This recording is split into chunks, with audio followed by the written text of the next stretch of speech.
Miguel and Miguelina are 9 years old, and they have never known a day in their life without AIDS. They have both been HIV positive since birth. They are both dying. It is a difficult and lonely burden for their mother, Rafaela. She injects them twice a day with medicine that will help the pain. Mama! Mama! And then she injects herself. Rafaela is also dying of AIDS. This is how AIDS is spread in many parts of the world.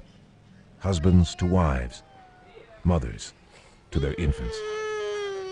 Most parents wish health, happiness, long life, and prosperity for their children. Rafaela has just one wish for her twins. A wish that no mother should ever have to hope for. That her children would die first. I would rather see my children die before me, because if I die first, the children will die too, because no one will be willing to take care of them. Rafaela can hope, but millions of parents around the world don't have that luxury. Their greatest fear has already come true.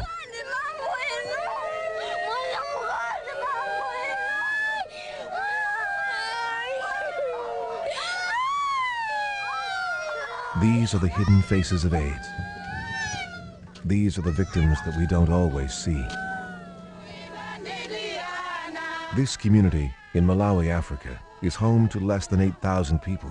Yet because of AIDS, processions like this one are carried out once, twice, 3 times each week. On this day, there were 4 funerals, all because of AIDS.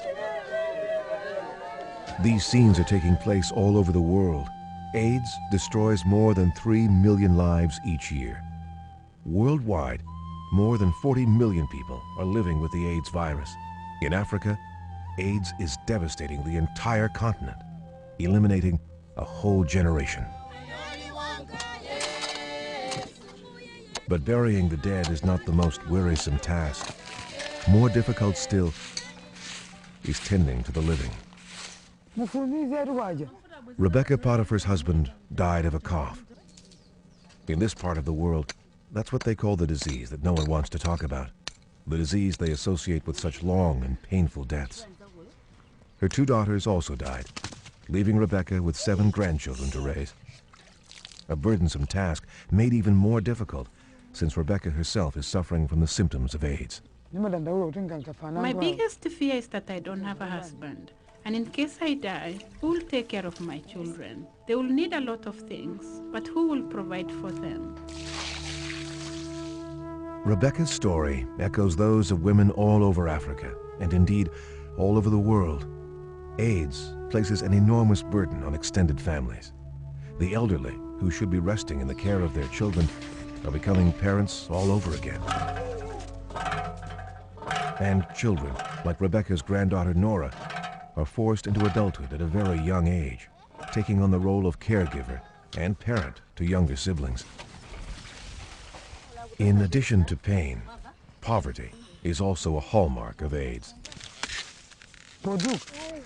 This is the first food Rebecca's grandchildren have eaten in 2 days.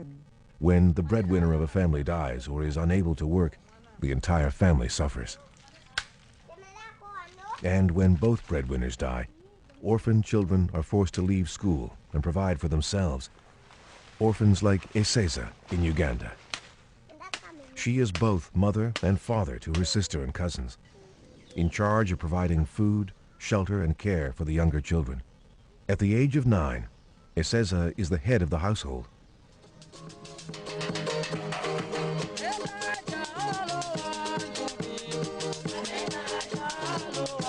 The children of Malawi are determined to break the cycle of AIDS. They have become the voices of courage, the windows of hope.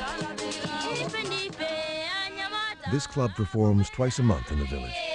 With the help of World Vision and local churches, They strive to educate their peers, as well as their elders, on the dangers of AIDS and the risks of participating in many of the village's cultural traditions. But should this awesome burden to save the next generation be heaped on the small shoulders of our children?